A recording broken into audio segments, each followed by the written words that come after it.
ஐயா திடீர்னு எங்கள் வீட்டுக்கு இப்போ வந்தது இந்த பகவானே நேரில் வந்த மாதிரி ஆச்சு. இதெல்லாம் உங்களுக்கு கிடைச்ச பெரிய புண்ணியம். நீங்கள் வந்து இப்போ நிறையா தடவை இப்போ காணிமடத்தில் அவருடைய இது இருக்குது. நம்ம போனால் கூட அங்கே அவரை பார்க்க முடியுமான்னு சொல்ல முடியும். ஆமாம், சில சமயம் இருப்பார், சில சமயம் தேசாந்திரம் போயிடுவார், அந்த மாதிரி போயிடுவார். பார்க்குறது ரொம்ப கஷ்டம். அங்கே போனீங்கன்னா அங்கே சாப்பாடு, பூஜை எல்லாமே அந்த கேரளா இருக்கிற வச்சு பூஜை பண்ணுவார். ரொம்ப அருமையான இவ்வளோ பெரிய உயரம் இருக்கும். யோகிராமுடைய இது வந்து அவ்வளோ பெரிய உயரமாக இருக்கும்.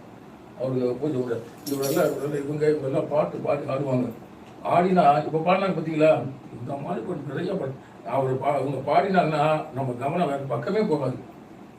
அப்படியே உங்கள் பக்கமாக அப்படியே அதே லயிச்சுடுவீங்க. அந்த மாதிரி ஒரு இது நம்ம இதுக்கு வந்திருக்காரு ஐயா. வேறு ஐயா வந்து ஒரு காணி மடத்தில் ஒரு கட்டடம் கட்டுறாரு. அவருக்கு ஏதாவது நண்பரை கொடுக்க முடிஞ்சா கொடுக்கலாம்.